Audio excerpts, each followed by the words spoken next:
এই উল্টো ক্যানভাসের মতো আমার 2025টাও উল্টে গেছে। নেক্সট বছর বেশি বেশি ছবি আঁকবে এবং আমাকে ট্যাগ করবে।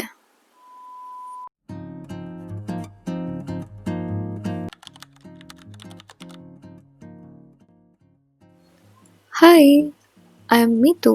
Welcome to my art channel. So I think তোমরা সবাই ভালো আছো, আমিও খুব ভালো আছি। বাট লাস্ট কয়েকদিন আমি এত কাজ করেছি দ্যাট মিনস লাইক আমার কিছু তোমার কমিশন ওয়ার্ক ছিল, ইলাস্ট্রেশনের ওয়ার্ক ছিল। সো সেই জন্য অনেকদিন ধরে ভিডিও দিতে পারিনি।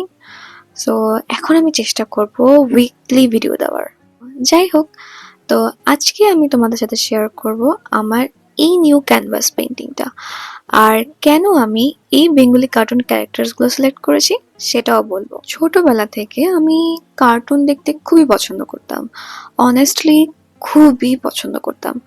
লাইক তোমার কার্টুন নেটওয়ার্কের টম অ্যান্ড জেরি বলো, দেন তুমি অগি বলো, সো অনেক কার্টুন আছে, দেন পাপাই, অনেক কার্টুন আছে যেগুলো আমি খুবই পছন্দ করতাম। বাট তারপরে ধীরে ধীরে যখন জি বাংলা বা হচ্ছে তোমার এই সনি আর্ট এই চ্যানেলগুলোতে যখন তোমার ঠাকুরমার ঝুলি, দেন বাটুল দি গ্রেট এই কার্টুনগুলো দেখানো স্টার্ট করে, তো আমি জানি না সাডেনলি এই কার্টুনগুলোর প্রতি আমার একটা ফ্যাসিনেশন আসা শুরু করে।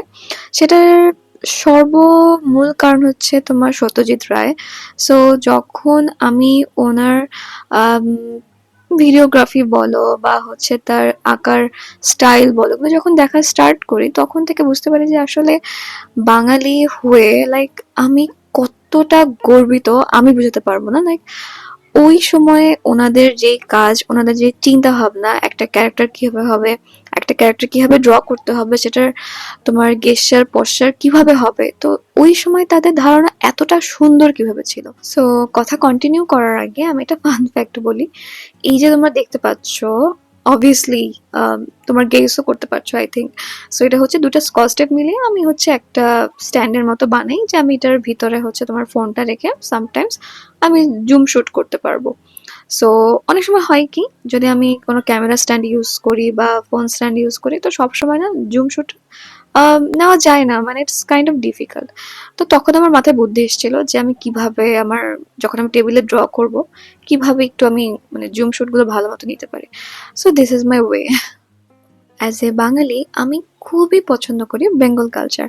সো তোমরা যারা আমার আর্ট পছন্দ করো তারা এখনই আমার ইনস্টাগ্রাম এবং ফেসবুক আইডিতে গিয়ে চট জলদি আমাকে ফলো করে ফেলো, কেমন? আর লাস্টলি সব থেকে বেশি ইম্পর্টেন্ট যেটা, সেটা হলো হচ্ছে তোমার ক্যানভাসটাকে বা তোমার আর্টটাকে প্রোটেক্ট করা। তো সেটার জন্য তোমাকে অবভিয়াসলি ভার্নিশ ইউজ করতে হবে, সেটা তুমি অ্যাক্রিলিক করো বা অয়েল কালার ইউজ করো। আর এই উল্টো ক্যানভাসের মতো আমার 2025টাও উল্টে গেছে। সো তোমরা বলো তোমাদের 2025টা কিরকম কাটলো? আর এই 2026-এ তোমাদের প্রতি আমার প্রথম কথা হচ্ছে, আমি এভরি উইকে ব্লগ দেব। আর তোমরা বলো আমার এই ক্যানভাস পেন্টিংটা তোমাদের কেমন লাগলো।